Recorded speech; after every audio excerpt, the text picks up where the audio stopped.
اس عنوان پر گفتگو ہوگی کہ روزہ اور رمضان کے ہمارے کردار کے اوپر، سوچ اور رویے کے اوپر کیا اثرات ہوتے ہیں۔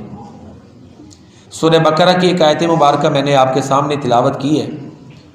اس میں اللہ تعالیٰ فرماتے ہیں کہ اے ایمان والو، تم پر روزہ رکھنا اسی طرح فرض قرار دیا گیا جس طرح ان لوگوں پر فرض قرار دیا گیا تھا جو تم سے پہلے تھے، تاکہ تم تقوی اختیار کر لو۔ روزہ ایک ایسی عبادت ہے جو پچھلی امتوں پر بھی لازم اور ضروری تھی، کیونکہ اس کے بغیر انسان کے اندر صحیح طرح ضبط پیدا ہی نہیں ہوتا۔ اپنے اوپر قابو، اپنے اوپر کنٹرول، اپنی زندگی کو ایک ڈسپلن کے تحت لانا، اس کے لیے ضروری ہے کہ روزہ رکھا جائے، کیونکہ روزے سے یہ احساس کہ میں اللہ کا بندہ ہوں اور میں نے اس کی مکمل فرما برداری کرنی۔ کھانا پینا اور حلال چیزیں جب انسان چھوڑ دیتا ہے اور یہ پورا دن اس کے ذہن میں یہ رچا بسا ہوتا ہے تو انسان کو صحیح معنوں میں بندہ بنا دیتا ہے، یہ سوچ، یہ عمل، یہ رویہ۔ اسی لیے پہلی امتوں پر بھی، کیونکہ انسانیت کی آدم علیہ السلام سے لے کے آخری انسان تک تربیت، اصلاح اور بہتری میں روزہ بنیادی کردار ادا کرتا ہے۔ معاشرے کو بہتر کرنے میں اس کا بنیادی کردار ہے۔ اسی لیے اللہ تعالیٰ نے پہلی امتوں پر بھی اس کو لازم قرار دیا۔ ہاں، وقتوں کا فرق ہو سکتا ہے اور اسی طرح دورانیہ بھی مختلف ہو سکتا ہے، جیسے ہمارے رمضان ہے، بلکہ اگر ہم اسلام کو ہی دیکھیں نا تو اسلام میں روزے رمضان کے بعد میں فرض ہوئے۔ یہ مدنی سورہ مبارکہ ہے، یہ سورہ جو البقرہ ہے مدنی ہے، یعنی ہجرت کے بعد نازل ہوئی۔ اس سے پہلے وہ عاشورہ کا روزہ تھا، تو یہ روزے پہلے مختلف تھے، پھر فائنلائز جو فارم ہے، حتمی شکل، وہ رمضان کی روزوں کو فرض قرار دے کر جو ہے نا وہ دی گئی ہے۔ تو اس امت میں بھی یہ جو ہے نا یہ معاملات رہے، کئی اس میں جو ہے نا وہ اصلاحات ہوئی، اور اسی طرح نسخ کا معاملہ بھی اس میں رہا۔ تو اللہ تعالیٰ فرماتے ہیں روزہ اس لیے فرض کیا گیا پہلی امتوں پر بھی، اس امت پر بھی، تاکہ تقوی۔ اب تقوی کیا ہے یہ دیکھ لیں۔ تقوی کی اگر ہم دیکھیں نا، جو لازمی چیزیں ہیں جن سے تقوی وجود میں آتا ہے، تو پھر پتہ چلتا ہے کہ انسان کا کردار کیسے ہوتا ہے، متقی آدمی کا کردار۔ تو تقوی پیدا ہوگا تو انسان متقی بنے گا نا، تو اس میں وہ کردار پیدا ہوگا۔ تو روزہ انسان کے کردار اور سوچ پر مثبت اثر ڈالتا ہے۔ نماز قائم کرے گا، سورہ بقرہ میں دیکھ لیں متقین کی کیا صفتیں ہیں کہ بن دیکھے وہ مانتے ہیں، بڑی چیزوں کو مانتے ہیں۔ تو روزے میں بن دیکھے ہم نے اللہ کو نہیں مانا ہوا، اسی کا اللہ تعالیٰ کو ظاہری آنکھوں سے تو نہیں ہم نے دیکھا۔ تو روزہ یہ عقیدہ کہ بن دیکھے جو چیزیں اللہ اور اللہ کے رسول نے ہمیں کہا ہے کہ ان کو مانو، ہم ان کو مانتے ہیں۔ سوچ بدل دی نا، ایمان بالغیب، اس کو پیدا کرنے میں روزہ کردار ادا کرتا ہے۔ پھر متقین نماز قائم کرتے ہیں، اللہ کی راہ میں مال خرچ کرتے ہیں، خوشحالی ہے یا تنگ حالی ہے، فراوانی یا مالکیت تنگی ہے، دونوں حالتوں میں وہ اللہ کی راہ میں مال خرچ کرتے ہیں۔ آخرت پر ان کا یقین ہوتا ہے۔ والکاظمین الغیظ، متقی آدمی کی یہ صفت ہے کہ وہ غصہ پی جاتا ہے۔ پیارے نبی کریم خاتم النبیین رحمت للعالمین صلی اللہ علیہ وآلہ وسلم کی سنتوں میں سے ایک عظیم ترین سنت یہ تھی کہ آپ نے اپنی ذات کے لیے کبھی بدلہ نہیں لیا، اپنی ذات کے لیے بدلہ ہی نہیں لیا، غصہ ختم۔ اور متقین کی یہ صفت ہے والکاظمین الغیظ، وہ غصہ پی جاتے ہیں۔ کمزور ہے جس پہ غصہ آیا ہے، یا طاقتور ہے، یا کچھ بھی ہے، تو تقوی یعنی یہ ساری چیزیں روزے سے پیدا ہوتی ہیں۔ انسان کے اعصاب جب مضبوط ہوں گے تو ظاہر ہے اس میں پھر ول پاور بھی مضبوط ہوگی، تو ول پاور مضبوط ہوگی تو ظاہر ہے انسان اپنے غصے پر، نفرت پر، محبت پر، اس پر کنٹرول رکھے گا، اس میں اعتدال آ جائے گا۔ تو والکاظمین الغیظ، روزہ ہماری زندگی کو بہتر بناتا ہے۔ روزہ کے یہ اثرات ہوتے ہیں کہ ہمارا کردار بہتر ہوتا ہے، انسان کے دل میں جو اندھی محبت ہے نا مال کی، وہ ختم ہوتی ہے۔ یہ نہیں کہ صرف وافر مال ہے تو پھر وہ خرچ کرے گا، نہیں، تنگ حالی بھی ہے تو پھر بھی اللہ کی راہ میں مال خرچ کرے گا جتنی کیپیسٹی ہے۔ بعض دفعہ اس لیے بھی اللہ کی راہ میں مال خرچ کرتے ہیں کہ اللہ تنگ حالی دور کر دے، کچھ لوگ صدقہ اس لیے کر دیتے ہیں، ایک حد تلک کرتے ہیں۔ تو روزہ جو ہے یہ واقعی انسان کو انسان بناتا ہے، کردار میں بہتری لاتا ہے۔ والعافین عن الناس، روزہ دار اللہ کی راہ میں مال بھی خرچ کرے گا، نماز بھی قائم کرے گا، لوگوں سے درگزر بھی کرے گا، غصے کو بھی پی جائے گا۔ والعافین عن الناس، دیکھیں بعض لوگ بڑے اچھے اخلاق کے مالک ہوتے ہیں، لیکن وقت گزرنے کے ساتھ لوگوں کے رویوں کی وجہ سے ان میں منفی تبدیلی آ جاتی ہے کہ مایوس ہو جاتے ہیں، کچھ چڑچڑے ہو جاتے ہیں، کچھ میں اور یہ سارا کچھ اثرات ہوتے ہیں نا۔ کیوں گردش مدام سے گھبرا نہ جائے دل، انسان ہوں کوئی پیالہ و ساغر نہیں ہوں میں۔ انسان میں احساسات ہوتے ہیں، ٹھیک ہے، جذبات احساسات ہیں، وہ چیزیں اس پہ اثر انداز ہوتی ہیں۔ تو یہ جو انسان کے کردار کو مضبوط رکھنے میں بنیادی کردار ادا کرتا ہے، یہ روزہ ادا کرتا ہے کہ یہ معاملات انسان لے کے چلتا جاتا ہے اللہ کی توفیق سے، تو اس میں جو ہے نا وہ معاملات بہتر بھی رہتے ہیں۔ یہ اللہ کا خاص فضل ہوتا ہے کہ چڑچڑا پن نہیں آتا، مایوسی نہیں ہوتی، انسان بیزار نہیں بندہ ہوتا۔ یہ چیزیں معاشرے میں دیکھنے میں آتی ہیں، والدین اولاد کے رویوں سے اپسیٹ ہو جاتے ہیں، ایک بیزاری، ایک اس طرح کے معاملے آتے ہیں ایک وقت، لیکن جس میں یہ تقویٰ ہے اللہ تعالیٰ اس کو ایک اعتدال پسندانہ سوچ دیتے ہیں۔ پھر اللہ تعالیٰ فرماتے ہیں والذین اذا فعلوا فاحشة او ظلموا انفسهم ذکروا اللہ فاستغفروا لذنوبهم، اگر ان سے غلطی ہو جاتی ہے تو اللہ کو یاد کر کے وہ اپنے گناہوں کی معافی مانگ لیتے ہیں، اپنی غلطی کا اعتراف۔ یہ بھی ایک بہت بڑی نعمت ہے کہ جو بندہ اپنی غلطی مان لے، جو اپنی غلطی کو غلطی نہیں مانتا، طویلیں کرتا ہے، وہ اصلاح کیسے کرے گا؟ نہیں کرے گا۔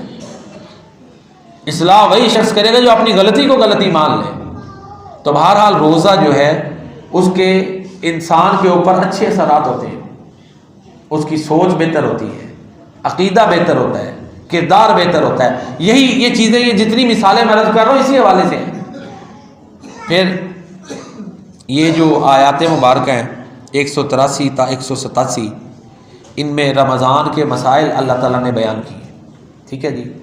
تو روزے کے اثرات میں سے ایک چیز یہ بھی آ جاتی ہے کہ جب بندہ بھوکا پیاسا ہے، اللہ کی فرما برداری کر رہا ہے، تو پھر ظاہر ہے جب اللہ کے خزانے بے حد و حساب ہیں تو بندہ اللہ سے مانگتا ہے۔ روزے سے ایک طرح کا دعا کا جذبہ بھی پیدا ہوتا ہے۔ یہی وجہ ہے کہ روزوں کے بیان کے درمیان میں اللہ تعالیٰ نے دعا جو ہے نا اس کو ذکر کیا۔ جو بندہ اللہ سے دعا مانگتا ہے نا اس کا بھی کردار بہتر ہوتا ہے۔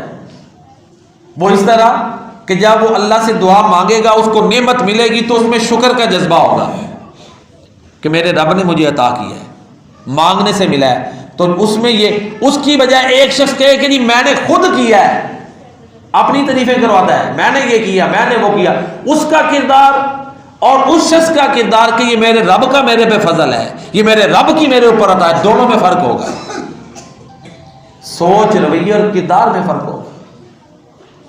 تو لہذا روزہ اور دعا جڑے ہوئے ہیں کہ جب بندہ بندگی کرتا ہے نا اللہ تعالیٰ کی، تو پھر اللہ سے بندہ اس کے در سے مانگتا ہے۔ یہی وجہ کہ پیارے نبی صلی اللہ علیہ وسلم نے فرمایا کہ روزہ دار جو ہے نا اس کی دعا رد نہیں ہوتی، اللہ قبول فرماتے ہیں، کہ اس نے دیکھے نا اللہ کے حکم کے تابع رہتے ہوئے کھانا پینا چھوڑا ہے، حلال چیزیں چھوڑی ہیں۔ تو لہذا روزہ دار جب دعا کرے تو اللہ تعالیٰ قبول فرماتے ہیں۔ تو کسی آدمی میں اللہ تعالیٰ سے مانگنے کا جذبہ پیدا ہو، جو اللہ تعالیٰ سے زیادہ مانگے، سمجھیں گے اس کے لیے ایک اچھا باب کھل گیا، اس کے کردار میں بہتری کی تبدیلی آنی ہے، اس کا رویہ بہتر ہونا ہی ہونا ہے۔ یہ دعا کے اس کے اوپر اثرات ہوتے ہیں، کیونکہ اللہ اس پہ راضی ہے۔ جو اللہ سے نہیں مانگتا اللہ اس پہ ناراض ہوتے ہیں، اور جس سے اللہ راضی ہے، جس کو دعا کی توفیق مل گئی، سمجھیں اللہ تعالیٰ اس سے راضی ہے۔ اگر ہم اللہ سے نہیں نہ مانگ رہے تو ہم سمجھیں کہ یہ کوئی اچھا شگون نہیں ہے، یہ کوئی اچھا جیسچر یا اچھی علامت نہیں ہے۔ اللہ سے مانگنے والا سمجھے کہ اللہ کا اس پر انعام ہے کہ اس نے اپنے در پہ، دیکھیں نا جس سے نفرت ہوگا نا وہ بند کر دیں اندر کوئی مانگنے والا ہی ہو ہے تو جس کی دروازے ہی بند ہو جائے یا ایک ضرورت مند ہے وہ مانگ ہی نہیں رہا۔ اللہ تعالیٰ کی ذات تو صمد ذات ہے، اس سے مانگنا پڑے گا، کسی کو بن مانگے دے دے اس کا فضل ہے۔ باقی قرآن میں اللہ فرماتے ہیں ہم اسے ہدایت دیتے ہیں جو ہمارے راستے میں اسٹرگل کرتا ہے۔ تو یہی روزوں کے بیان کے ساتھ ساتھ دعا کا بیان جڑا ہوا ہے، اور اس سے آگے جہاد کے مسائل ہیں، قتال کا حکم ہے۔ سورہ بقرہ کی روشنی میں ہم دیکھیں نا تو روزہ جو ہے نا اندرونی جہاد ہے، نفس کے خلاف جہاد ہے، انسان کو مضبوط کرتا ہے، وہ بھوکا پیاسا رہ سکتا ہے، ٹھیک ہے جی، اس کے اندر ایک ضبط پیدا ہو جاتا ہے۔ جب یہ کیفیتیں پیدا ہوتی ہیں تو پھر ساتھ ہی اللہ تعالیٰ فرماتے ہیں وَقَاتِلُوا فِي سَبِيلِ اللَّهِ الَّذِينَ يُقَاتِلُونَكُمْ وَلَا تَعْتَدُوا إِنَّ اللَّهَ لَا يُحِبُّ الْمُعْتَدِينَ، کہ جو لوگ تم سے لڑتے ہیں تم ان سے لڑو اور تم نے حد سے نہیں بڑھنا۔ تو روزہ عملی طور پر انسان کو جہاد کرنے کے لیے تیار کرتا ہے، تو کردار میں بہتری آ گئی نا۔ تو موضوع یہی ہے کہ روزہ ہمارے کردار پر ہمارے اوپر بہترین اثرات ڈالتا ہے، انسان کو انسان بناتا ہے، وقت کا پابند بناتا ہے، ایک مضبوط انسان کرتا ہے، اس کو اللہ تعالیٰ کے وجود کو ماننے کے بعد اس کو بڑے کاموں کے لیے تیار کرتا ہے۔ آپ دیکھ لیں، تاریخ دیکھ لیں، جنگ بدر رمضان میں ہوئی اور فتح مکہ بھی رمضان میں ہوا، اور یہ ہمارا پاکستان کا قیام یہ بھی اللہ تعالیٰ کا انعام ہے، یہ بھی رمضان میں ہوا۔ اسلام کی جو پہلی سب سے بڑی فتح ہے جنگ بدر رمضان میں ہوئی، 17 رمضان۔ تو کیسی اللہ کے نبی صلی اللہ علیہ وسلم نے تربیت کر دی تھی صحابہ کرام کی، او اللہ اکبر ہے، دیکھیں نا کتنی عظیم تربیت ہو گئی کہ روزے کی حالت میں لڑنے کے لیے نکل پڑے، کیسی ایک جماعت تیار کر دی، بے مثال جماعت پیارے نبی صلی اللہ علیہ وسلم نے تیار کی، اپنے گھر والوں کو بھی تیار کیا، جو آپ کے حلقہ درس میں آ گیا ان کو بھی تیار کیا، اپنے گھر والوں کی ایسی تربیت کی کہ اللہ نے بہترین گھرانہ قرار دیا، اپنے نبی سے کروائی نا تربیت، قرآن اتار کے کروائی۔ اور اللہ کے پیارے نبی صلی اللہ علیہ وسلم اگر صرف اس پوائنٹ کو بندہ سمجھ جائے نا تو اس کے دل میں اہل بیت کی محبت بھی پیدا ہو جاتی ہے اور صحابہ کی بھی، اس پوائنٹ کو صرف سمجھ جائے۔ اللہ کے پیارے نبی صلی اللہ علیہ وسلم پوری کائنات کے لیے رحمت بن کر آئے اور معلم بن کر آئے، استاذ بن کر آئے۔ تو آپ استاذ، آپ عظیم ترین بے مثال استاذ ہیں، معلم ہیں، اپنے گھر والوں کو بھی ایسی تربیت کی کہ کائنات کا افضل گھرانہ بن گیا، اور اپنے گھر والوں کے علاوہ دوسرے شاگرد جنہیں صحابہ کہتے ہیں ان کی بھی تربیت ایسی کی کہ ویسی مثال تاریخ میں نہیں ملتی۔ یہ تو دشمن کی چالیں ہیں کہ اہل بیت اور صحابہ کو آمنے سامنے لا کھڑا کر کے پیش کر دیا ہے۔ اور بھائی یہ سارے ایسے تو نہیں ہو سکتا، آپ رحمت للعالمین ہیں، صرف اپنے گھر والوں کی تربیت کریں۔ اللہ نے تو آپ خاتم النبیین کو ہمیشہ کے لیے نبی بنایا ہے، تو آپ کا جو انقلاب ہے اس کے ہمیشہ کے لیے اثرات رہنے ہیں۔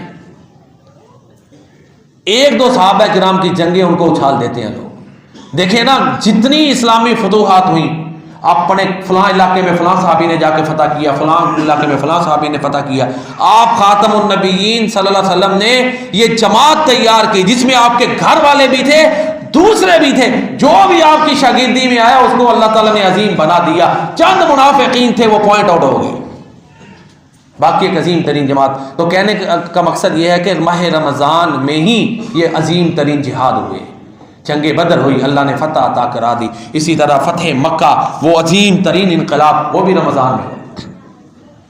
تو روزہ انسان کو عملی جہاد کے لیے بھی تیار کرتا ہے، اعلیٰ ترین کردار، کیونکہ منافقین باقی نمازیں بھی پڑھ لیتے تھے، بعض دفعہ صدقہ و خیرات بھی تھوڑا بہت کر لیتے تھے، دوسرے معاملات میں بھی، جب بھاگے اور میدان جنگ سے بھاگے، اب دیکھ لیں جنگ احد میں بھاگے نہیں پیچھے، جنگ تبوک میں نہیں پیچھے بھاگے۔ تو روزہ یہ جو اعلیٰ ترین ایک قربانی ہے کہ اللہ کے دین کے لیے سب کچھ قربان کرنا، اس کے لیے تیار کرتا ہے۔ اسی طرح مکمل اطاعت روزے سے آتی ہے، اور یہ جو رمضان، یہ تو میں پہلے بھی عرض کر چکا، یہ جہاں رمضان کے روزوں کا ذکر ہے نا، اس سے چند رکوع پیچھے تحویل قبلہ کا واقعہ ہے کہ اللہ تعالیٰ نے جب قبلہ چینج کیا، یہ نئے مسلمانوں کے لیے اس پر عمل کرنا آسان نہیں تھا۔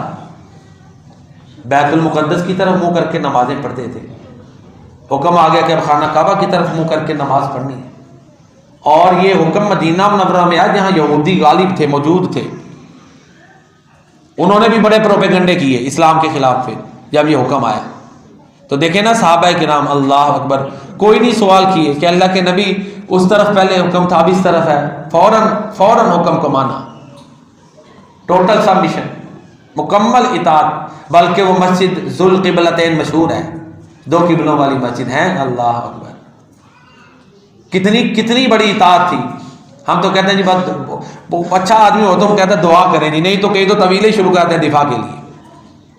صحابی پیارے نبی صلی اللہ علیہ وسلم کے ساتھ نماز پڑھ کے گئے اور ذوالقبلتین ادھر دیکھا کہ صحابہ کرام جماعت کروا رہے ہیں، اس نے اعلان کیا کہ میں نے نبی کریم خاتم النبیین رحمت للعالمین صلی اللہ علیہ وسلم کے ساتھ با جماعت نماز ادا کی ہے، قبلہ تبدیل ہو چکا ہے۔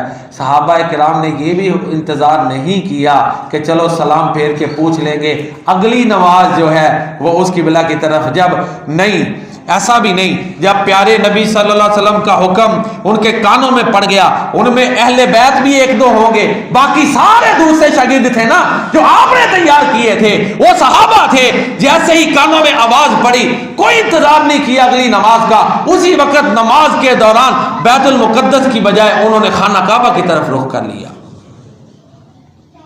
اللہ اکبر۔ تو یہ پیارے نبی صلی اللہ علیہ وسلم نے تربیت کی تھی، تو ہمیں ان کی یہ چیزیں ذہن میں رکھنی چاہیے۔ تو یہ روزہ مکمل اطاعت سکھاتا ہے، روزہ انسان کے اندر یہ تصور ڈیولپ کرتا ہے، یہ سوچ پروان چڑھاتا ہے کہ اللہ تعالیٰ اس کے ہر عمل کو دیکھ رہا ہے، نیکی پر جزا دینے پر اور بدی کی سزا دینے پہ اللہ قادر ہے۔ یہ سوچ اس کو روزہ پختہ کرتا ہے، ساتھ ہی روزہ انسان کو نمازی بناتا ہے۔ تقویٰ آپ کیا کہتے ہیں، تقویٰ نماز کے بغیر آ جائے گا؟ متقی آپ کہہ سکتے ہیں جو نماز نہیں پڑھتا اسے؟ نہیں کہہ سکتے بھائی، میں نہیں، آپ سورہ بقرہ کی ابتدائی آیات پڑھ لیں نا، ھدی للمتقین الذین یؤمنون بالغیب ویقیمون الصلاۃ۔ تو روزے کا تو مقصد تقویٰ ہے۔ اگر روزے رکھتا جا رہا ہے نماز نہیں پڑھ رہا تو پھر خود پوچھ لے، اپنے آپ سے انسان پوچھ لے کہ کیا میں روزے کا مقصد حاصل کر رہا ہوں کہ نہیں، اپنے آپ سے پوچھ لیں۔ خود یہ پہلی آیتیں ترجمہ لے لیں، یہ سورہ بقرہ کی پہلی آیتیں، ان پہ غور کریں اور اپنے آپ سے سوال کرنے شروع، تھوڑی دیر سوچ بچار کریں، سمجھیں قرآن کو، سمجھ کے پھر اپنا عقیدہ بنائیں، پھر موازنہ کریں، تو نتیجہ تو یہی آنا ہے کہ متقی ہونے کے لیے نماز پڑھنا شرط ہے، اور روزے کا مقصد ہی لعلکم تتقون۔ پھر اللہ کی راہ میں مال خرچ کرے گا، یہ روزے کے اثرات ہیں۔ روزہ دار اپنا غصہ پی جائے گا، روزہ دار لوگوں سے درگزر کرے گا، روزہ دار برائی کے اوپر اڑے گا نہیں، ٹھیک ہے۔ روزہ دار جو ہے اس کے کردار میں، عمل میں، رویے میں، عام زندگی میں یہ بہتری ہے کہ وہ جھوٹ سے بچے گا۔ من لم یدع قول الزور والعمل به فلیس للہ حاجۃ فی ان یدع طعامہ وشرابہ،